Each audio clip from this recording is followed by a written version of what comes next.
Hello friends, welcome to crazy GK trick. Friends, आज हम बात करने वाले हैं एनफोर्समेंट डायरेक्टरेट के बारे में, ईडी के बारे में।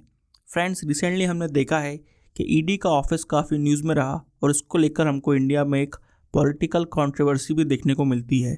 यहाँ पर पॉलिटिकल कंट्रोवर्सी हमको इसलिए देखने को मिलती है क्योंकि अपोजिशन के प्रोमिनेंट लीडर्स पर ईडी के केस चल रहे हैं। यहाँ पर जैसे कि कांग्रेस के सीनियर लीडर्स सोनिया गांधी जी, राहुल गांधी जी, इनके ऊपर ईडी की इन्वेस्टिगेशन जारी है नेशनल हेराल्ड केस के अंदर। इसी के साथ हमने कुछ समय पहले देखा था कि JNK के प्रोमिनेंट लीडर्स फारूक अब्दुल्ला पर भी ईडी ने चार्जशीट फाइल की है। और रिसेंटली हम देखते हैं कि शिवसेना के लीडर संजय राउत पर भी ईडी ने इन्वेस्टिगेशन की है और उन पर भी मनी लॉन्ड्रिंग का केस चलाया जाएगा।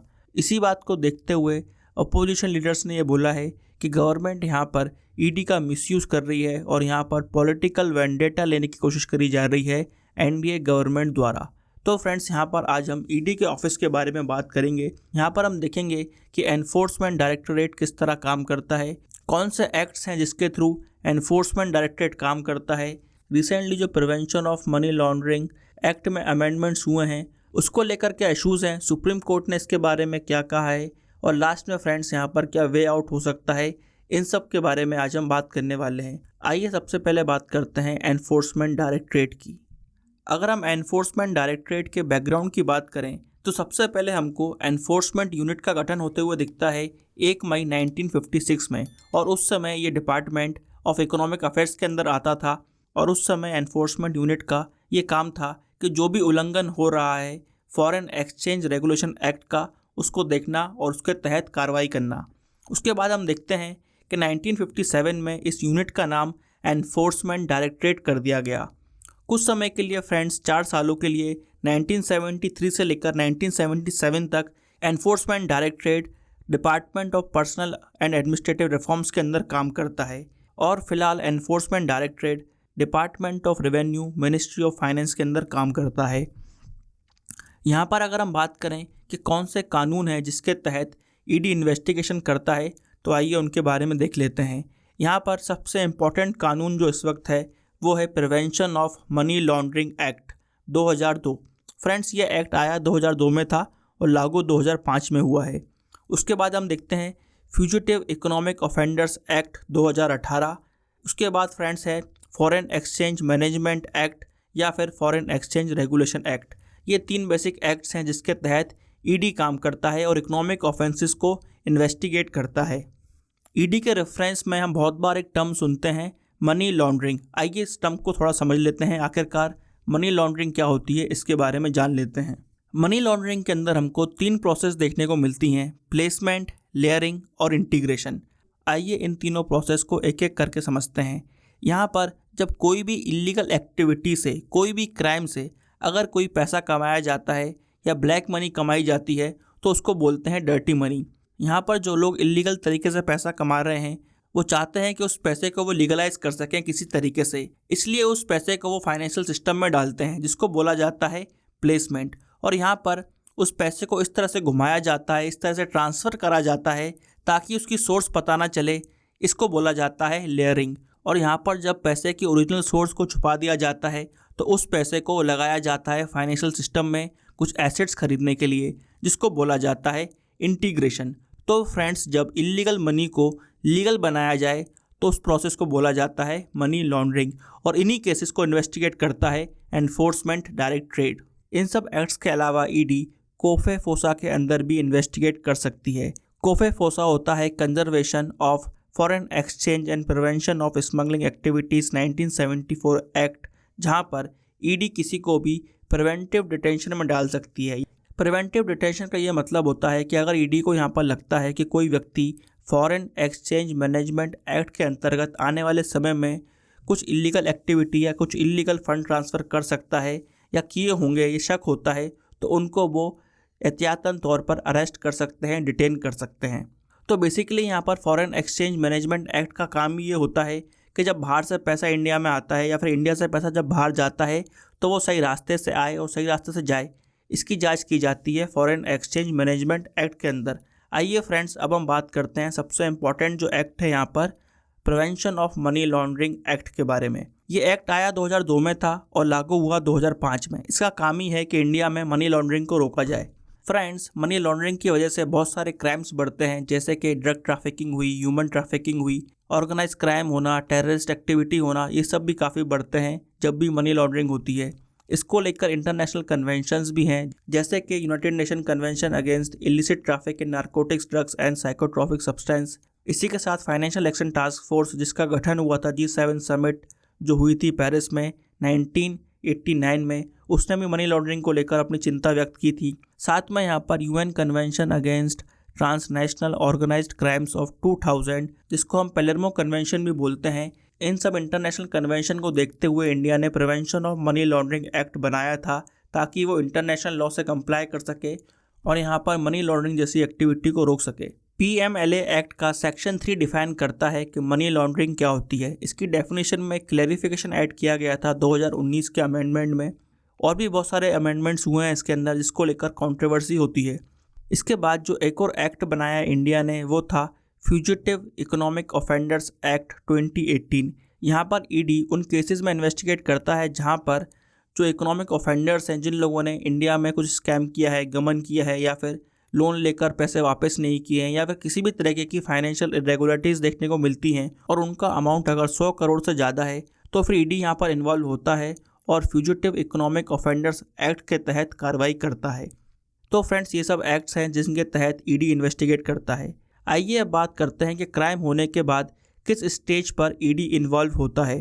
फ्रेंड्स, अगर कोई भी ऑफेंस लोकल पुलिस द्वारा रजिस्टर की गई है और वहाँ पर ये पता चलता है कि वो ऑफेंस 1 करोड़ से ऊपर की है, तो वहाँ पर इन्वेस्टिगेटिंग पुलिस ऑफिसर की ये ड्यूटी है कि वो ED को डिटेल्स दे ऐसे ऑफेंसेस की जहाँ पर 1 करोड़ से ज़्यादा का क्राइम होता हुआ दिखता है। इसके अलावा भी अगर ED को पता चलता है कि कोई क्राइम हुआ है जहाँ पर पैसे का इन्वॉल्वमेंट है या फिर मनी लॉन्ड्रिंग का इन्वॉल्वमेंट है, तो ED वहाँ पर FIR रिपोर्ट मंगा सकती है और उस केस को भी अपने अंडर ले सकती है। फ्रेंड्स, यहाँ पर जो बेसिक डिफरेंस है लोकल पुलिस और ED की इन्वेस्टिगेशन में, उसको हम समझ लेते हैं। एग्जाम्पल के लिए हम मान लेते हैं कि बैंक में रॉबरी होती है। बैंक में जैसे ही रॉबरी होगी तो वहाँ पर पुलिस को बुलाया जाएगा, लोकल पुलिस को बुलाया जाएगा।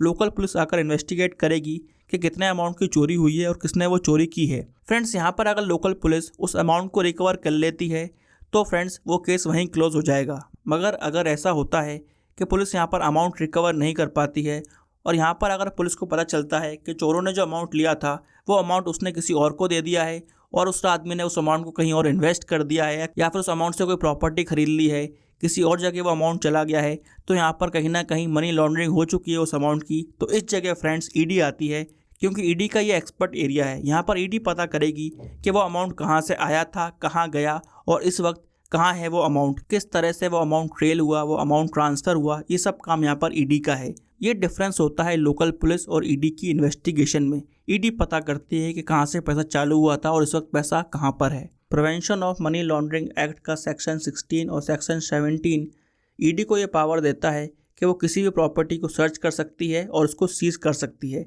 और यहाँ पर सेक्शन 50 ये पावर देता है ED को कि वो किसी को भी बुलाकर इन्वेस्टिगेट कर सकती है, उनसे डॉक्यूमेंट्स मांग सकती है, उनसे एविडेंस मांग सकती है, ताकि वो इन्वेस्टिगेशन को अच्छे से कर पाए। मगर यहाँ पर हम देखते हैं कि prevention of money laundering act को लेकर ही कुछ कंट्रोवर्सी है। आइए जो कंसर्न्स यहाँ पर रेस किए गए हैं prevention of money laundering act को लेकर, उनको डिस्कस कर लेते हैं। यहाँ पर सबसे बड़ा कंसर्न ये है कि prevention of money laundering act इतनी पावर देता है ED को कि कई बार वो अपनी पावर का मिसयूज़ भी कर सकते हैं। यहाँ पर पॉसिबिलिटी है मिसयूज़ की। जैसे कि फ्रेंड्स, यहाँ पर जो प्रोसेस है इन्वेस्टिगेशन की, वही कहीं ना कहीं अपने आप में पनिशमेंट है। आइए इसको थोड़ा समझते हैं। जैसे ही फ्रेंड्स कोई क्राइम होता है तो पुलिस FIR करती है। सिमिलरली यहाँ पर हम देखते हैं कि ED भी यहाँ पर FIR की तरह एनफोर्समेंट केस इन्फॉर्मेशन रिपोर्ट तैयार करती है। मगर यहाँ पर जो अक्यूज्ड है, जिस पर इल्ज़ाम है, उसके पास ये राइट नहीं है कि वो अपनी ECIR कॉपी को देख सके।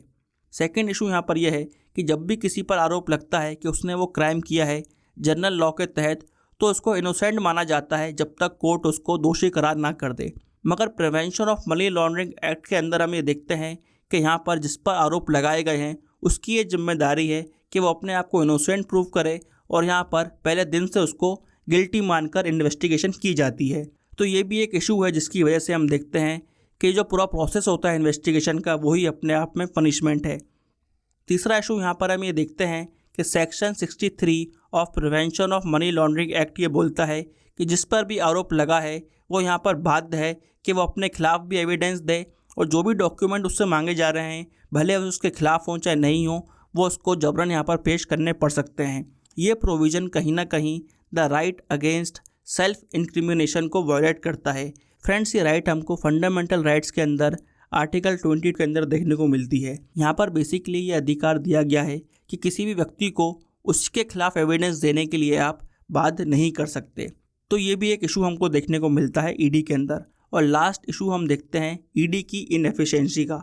फ्रेंड्स, यहाँ पर ये देखा गया है कि ईडी ने बहुत सारे केसेस तो लिए हैं मगर उनमें कन्विक्शन रेट बहुत कम है, यानी कि बहुत कम केसेस में सज़ा हुई है। हम देखते हैं कि पिछले 8 सालों में 27 गुना ज़्यादा रेड मारी है ईडी ने, मगर सिर्फ 23 लोगों को ही सज़ा हो पाई है 2014 के बाद। इसको अगर हम कंपेयर करें यूपीए और एनडीए टाइम से तो हम ये देखते हैं कि यूपीए के 10 सालों में 112 रेडें पड़ी थीं, जिसके बाद 114 चार्जशीट बनाई गई और यहाँ पर क्राइम का अमाउंट था 5,346 करोड़ रुपए। एनडीए का टाइम यानी कि 2014 से लेकर 2022 के बीच हम देखते हैं कि 3,010 रेड्स लगाई हैं ईडी ने, जिसमें चार्जशीट फाइल की गई हैं 878 और यहाँ पर 23 लोगों को सज़ा सुनाई गई है। यहाँ पर जो अमाउंट है क्राइम का वो है 99,356 करोड़ रुपए। तो फ्रेंड्स, यहाँ पर हम देख सकते हैं कि कन्विक्शन रेट बहुत कम है। यहाँ पर लगभग 0.5% केसेस में ही सज़ा हो पाती है। इसी वजह से हम देखते हैं कि अपोजिशन लीडर्स ने यहाँ पर आरोप लगाया है कि ईडी का यहाँ पर मिसयूज़ किया जा रहा है, जानबूझकर अपोजिशन के पॉलिटिशियंस को टारगेट किया जा रहा है। आइए अब देखते हैं कि यहाँ पर सुप्रीम कोर्ट का क्या कहना है इन प्रोविजंस को लेकर। फ्रेंड्स, सुप्रीम कोर्ट ने यहाँ पर prevention of money laundering act को लेकर ये बोला है कि ये संवैधानिक तौर से बिल्कुल सही है और यहाँ पर ये एक यूनिक और स्पेशल एक्ट है। इसलिए यहाँ पर हम prevention of money laundering act को और क्रिमिनल प्रोसीजर कोड को कंपेयर नहीं कर सकते। और यहाँ पर कोर्ट ने ये भी बोला है कि ईडी जो enforcement case information report file करता है उसको हम एफआईआर नहीं मान सकते और यहाँ पर जिस पर भी आरोप लगा है उसके पास ये अधिकार नहीं है कि वो अपनी ECIR रिपोर्ट देखे। तो फ्रेंड्स, इस वक्त तो सुप्रीम कोर्ट ने prevention of money laundering act के तहत ईडी को जो पावर मिलती है उसको यहाँ पर क्लीन चिट दे दी है। मगर फ्रेंड्स, यहाँ पर एक इशू और है जो पेंडिंग चल रहा है सुप्रीम कोर्ट में।